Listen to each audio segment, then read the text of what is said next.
Good morning, class. We are with your topic models, continuing with it. Previous class, I discussed with you that models are also called modal auxiliaries. It is a kind of verb which is used with another verb to express the mood or attitude of the speaker. We have discussed different types of models in your previous class. Today, I will be discussing suggestions, the models which implies suggestion, advice, necessities, obligation, request, etc. So that you'll be more clear with it, that where we can use that very particular kind of model. Now, here is our topic models. So, we are continuing with necessity, or we can say compulsion, where some kind of compulsion is there, or where some necessity is imposed. So, we use must, have to, had got to, have got to. This type of these models are used.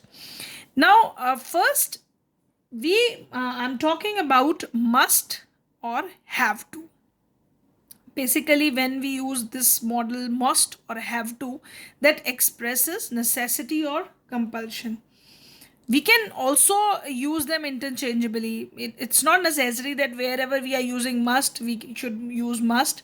We can also write have to. Say, if I am writing, I must work hard to improve my performance. I can even write the same sentence with have to. I have to work hard to improve my performance. So these two models can be interchangeably used, right? Must and have to. But remember, there is little bit, very slight difference between must and have to. And what is that difference? When we talk must, what is that? The authority comes from the speaker. When here I'm saying I must work hard to improve my performance, here we are using it interchangeably. But in some places, they can be used as an authority which comes from the speaker, and have to is used from the authority which is from comes from the outside the speaker. Say if I am giving some from my side, the speaker's authority is there, then I should use must. But if the authority in the compulsion is from somewhere outside, the speaker is not responsible for it, then have to should be used. It will be more clear to you with this example.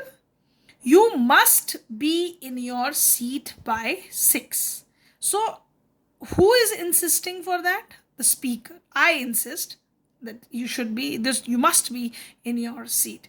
But when that authority comes from outside, some rule is established, you have to be in your seat by 6, then have to signifies that the authority is a rule which is made by someone. Must is speaker's will, but have to is a rule. So this slight difference is there, where must is from the speaker's authority and have to is from the authority of the, or from outside the speaker's authority. That is, the rule is established which the speaker is speaking.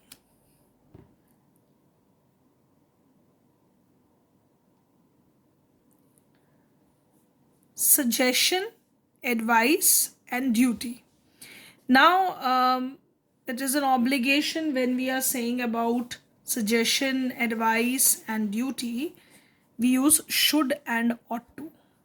Both can be used when these ought to and should, they can be used to ask for or something. When we are giving advice, we are giving suggestion to someone, or we are even talking about some duty or obligation. And when we talk about something which is something right or wrong, then we use this thing. Say if I am saying you should not raise your voice, so that means I am saying I am giving kind of advice to you, or you ought not to raise your voice. That means I am giving some kind of obligation that you should not do this thing. I have given the example with the not to you because when we wanted to signify which should not be done, then we use this ought not to or should not. And if we wanted to give the suggestion in positive sense, you should do your work properly. So in that sense, suggestion, advice, and duty, we use should and ought to. When some more moral obligation is there, for example, if I am saying uh, you should respect your national flag, so it would be more appropriate, we should use ought to. You ought to respect your uh, national flag. Ought to is used with more moral obligation. You ought to respect your elders. You ought to respect your national flag. So ought to symbolizes more as duties or moral obligation which one must follow.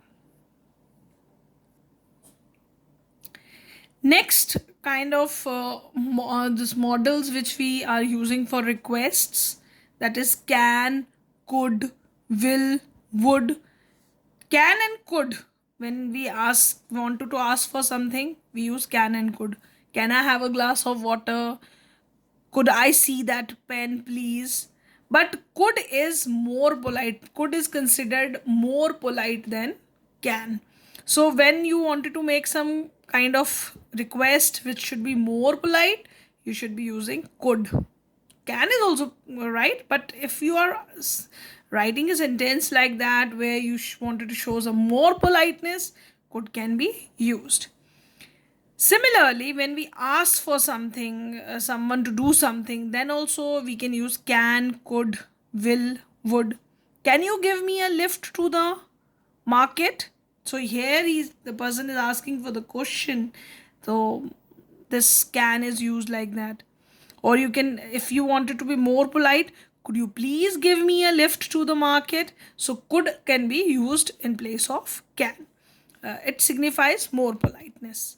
When we are talking about would you speak a bit slowly? So that means again you are asking a question. So will, would can also be used for asking questions or for asking someone something. Will you please do me a favor? So again, it is for asking someone to do something. Would you like to go with me to that place? So you are asking someone to do something. We can also use would you mind to make polite request or would like. Now example, would you mind repeating what you just said? So would you mind can also be used as a model. I would like a glass of water, please. So different examples I have written which where the person is asking for the uh, something or requests are being made. Now children, discussing few more types of model. I will be discussing with you suggestion. For suggestion we can use shall we, can, could. So these can be used as for asking for suggestion. For example, what shall we play? Now this example is for asking for suggestion, that you are asking that what shall we play. The shall is used as for asking a suggestion, or making suggestion also we can use that. Shall we play Scrabble? Scrabble is a game. So here you are asking for suggestion, here you are making suggestion. For that you can use shall, or shall can be used for suggestion.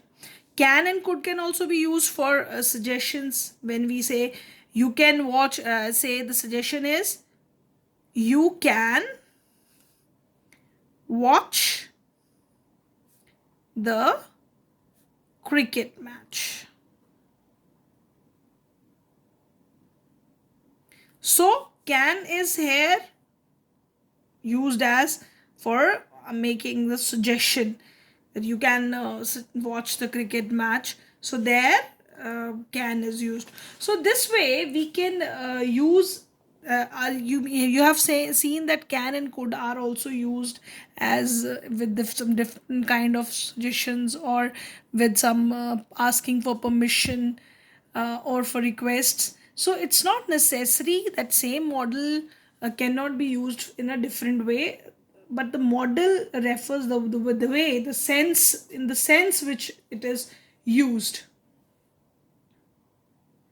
Next, I can give you an example for promise. This is also a kind of models we use for, this is for suggestion and this is for promise. For promises, we can use will and shall. How we can use it? The example for this is, say I'm saying I will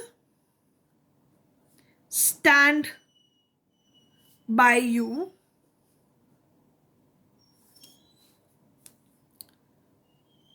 in all situations. So it is a kind of promise which is being made by the word will.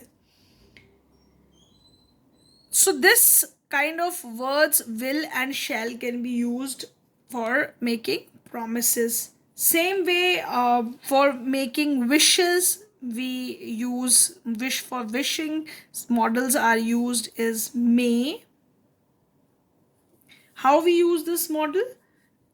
May you live a long life.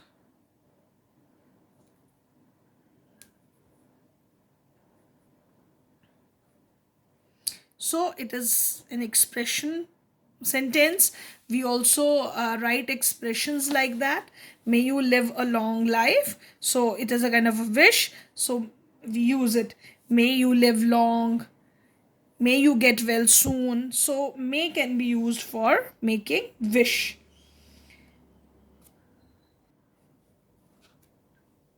Another model which we can use, where absence of, we wanted to show the absence of necessity.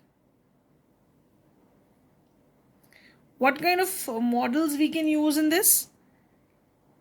Sorry, need not. I'm writing it in short form. Needn't. Needn't have. Didn't. Need to. So this is where we are using with past participle. What is the rule for this is that first what you have to do, you have to write down needn't have plus past participle. This is the rule, which suggests that someone did something that was not necessary. For example, we can write a sentence, we needn't have made. See, for made, third part past participle we have used, third form of make is made. Needn't have made such lavish arrangements. So what the person wanted to suggest, that we should be very, we should not make such big arrangements. So it is not necessary. So we are doing some waste of time which should not be done. So for that matter, we use needn't have with past participle form, or didn't need to also. We can interchangeably also use this kind of thing. We can also write the sentence in the same manner. We didn't need to make lavish arrangements. So interchangeably, didn't need to and needn't have made. They can be needn't have made and didn't need to. These both can be used interchangeably. So children, in this class, rest all the models, different types of models I have discussed with you in this class. In this class, children, I hope the idea of model is clear to you. All the main types of models are discussed with you, which these are the model auxiliaries, different kinds of model auxiliaries which convey the ideas, different ideas. It may be permission, possibility, probability, ability, suggestion, advice, necessity, obligation, prohibition, sometimes offers. So these are generally common models used, and they can be the same kind of model can be used at different to convey different ideas. For example, can be used for asking the permission. Can I come in? And even I told you, you can use that for suggestion. You can watch the cricket match. You are giving a suggestion. The same kind of model can be used for different sense. So you have to understand the sense being used in the sentence. With this, I completed this lecture of yours based on models, and practice all the exercises based on models. Thank you, class. Thank you very much.